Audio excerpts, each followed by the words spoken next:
سیاست و صحافت کے ناظرین، آج کی ویڈیو میں نواز شریف اور چیف جسٹس سجاد علی شاہ کے درمیان ہونے والے تنازع کے بارے میں بات کریں گے، جس میں نواز شریف کے خلاف سپریم کورٹ میں توہین عدالت کا مقدمہ چلایا گیا۔ نواز شریف صدر فاروق لغاری کو رخصت کر چکے تھے، 58(2) بھی ختم ہو چکی تھی، جبکہ 14ویں آئینی ترمیم بھی منظور ہو چکی تھی۔ اس وقت نواز شریف پاکستان کے طاقتور وزیر اعظم بن چکے تھے۔ اپنی اسی طاقت اور باری مینڈیٹ کے گھمنڈ میں انہوں نے عدالتی کارروائی کے دوران سپریم کورٹ پر حملہ کروا دیا۔ آئیے وقت ضائع کیے بغیر ہم واقعہ کی طرف بڑھتے ہیں۔ ناظرین، جب سپریم کورٹ بار ایسوسی ایشن کی جانب سے اس نوٹیفکیشن کے خلاف ایک ریٹ پٹیشن دائر ہوئی تو سپریم کورٹ نے 21 ستمبر کو یہ نوٹیفکیشن معطل کر کے دوبارہ ججوں کی تعداد 12 سے 17 کر دی۔ اس طرح وفاقی حکومت اور سپریم کورٹ کے جھگڑے میں مزید شدت پیدا ہو گئی۔ نواز شریف حکومت نے ہارس ٹریڈنگ اور فلور کراسنگ یعنی ووٹوں کی خرید و فروخت کو روکنے کے لیے 14ویں آئینی ترمیم پارلیمنٹ سے متفقہ طور پر منظور کروائی تھی۔ کسی بھی سیاسی جماعت نے اس آئینی ترمیم کی مخالفت نہیں کی تھی، لیکن 24 اکتوبر کو 14ویں آئینی ترمیم کو سپریم کورٹ میں چیلنج کر دیا گیا اور 29 اکتوبر کو سپریم کورٹ نے اس ترمیم کو بھی معطل کر دیا۔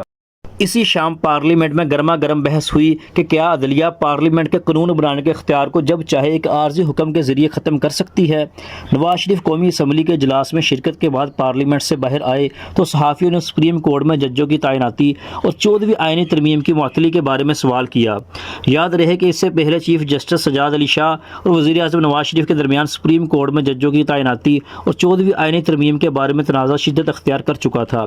نواز شریف نے صحافیوں کے سوال کا جواب دیتے ہوئے کہا کہ ججوں کی تعیناتی کے بارے میں حکومت نے بڑے احسن طریقے سے افہام و تفہیم کی کوشش کی، جبکہ 14ویں آئینی ترمیم کو منظور ہوئے 1.5 دن بھی نہیں ہوا کہ سپریم کورٹ نے اس کو معطل کر دیا۔ صحافیوں نے قومی اسمبلی کے اجلاس میں جاری بحث کے بارے میں پوچھا تو نواز شریف نے کہا کہ پارلیمنٹ قانون بنانے اور ترمیم کرنے کا اختیار رکھتی ہے۔ پارلیمنٹ یہ بھی جاننا چاہے گی کہ 14ویں آئینی ترمیم کو کس طرح معطل کیا گیا اور کون سا اختیار استعمال کیا گیا۔ نواز شریف نے یہ بھی کہا کہ اس ترمیم کے ذریعے سیاست سے گند صاف کیا گیا تھا، لوٹائزم اور ہارس ٹریڈنگ کی لعنت کو ہمیشہ کے لیے دفن کر دیا گیا تھا، لیکن کل عوام خبرات میں پڑھیں گے کہ سپریم کورٹ کے چیف جسٹس نے اس کو دوبارہ زندہ کر دیا ہے اور ہارس ٹریڈنگ کی لعنت کو دوبارہ بحال کر دیا گیا ہے۔ نواز شریف نے مزید کہا کہ 14ویں آئینی ترمیم کے ذریعے ہم نے لوٹائزم کو جڑ سے اکھاڑ پھینکا تھا، جس کو آج معطل کر دیا گیا۔ اس ترمیم کی پارلیمنٹ میں کسی رکن نے مخالفت نہیں کی تھی۔ پیارے ناظرین، دوسرے دن یعنی 25 اکتوبر کو اخبارات نے مختلف سرخیاں لگائیں۔ نوائے وقت نے لکھا چیف جسٹس نے لوٹائزم کو زندہ کر دیا۔ جنگ نے لکھا چیف جسٹس نے کس اختیار کے تحت لوٹا کریزی کا راستہ کھولا، پارلیمنٹ کی بالادستی کو قائم رکھیں گے۔ اخبارات کی ان شہ سرخیوں کو بنیاد بنا کر ایڈوکیٹ محمد اکرم چودھری نے سپریم کورٹ میں نواز شریف اور 6 دوسرے رکن قومی اسمبلی کے خلاف توہین عدالت کا مقدمہ درج کروا دیا۔ سپریم کورٹ میں توہین عدالت کی کارروائی شروع ہو گئی۔ ایس ایم ظفر نواز شریف کے وکیل تھے۔ نواز شریف 2 دفعہ عدالت میں بنفس نفیس پیش ہوئے۔ 28 نومبر کو عدالت کی کارروائی جاری تھی۔ ایس ایم ظفر دلائل دے رہے تھے۔ سپریم کورٹ کا بینچ بیٹھا ہوا تھا کہ اچانک کمرہ عدالت کے باہر شور کی آواز سنائی دینے لگی۔ ایسے محسوس ہوتا تھا جیسے ایک ہجوم جمع ہو رہا ہو۔ پھر ہلکی ہلکی نعروں کی آواز سنائی دینے لگی۔ شور بڑھنا شروع ہوا تو اچانک ترک خبر ساز ایجنسی کے فخر احمد کورٹ روم میں داخل ہوئے اور چلا کر کہا چیف جسٹس کو حفاظت میں لے لیا جائے، لوگ ان کو پکڑنے کے لیے آ رہے ہیں۔ حملہ آوروں کے کورٹ روم میں داخل ہونے سے پہلے ہی چیف جسٹس اور بینچ کے ارکان جج پچھلے دروازے سے باہر نکل گئے۔ یوں سپریم کورٹ پر حملہ مسلم لیگ نون کی سیاست پر کلنک کا ٹیکا ثابت ہوا۔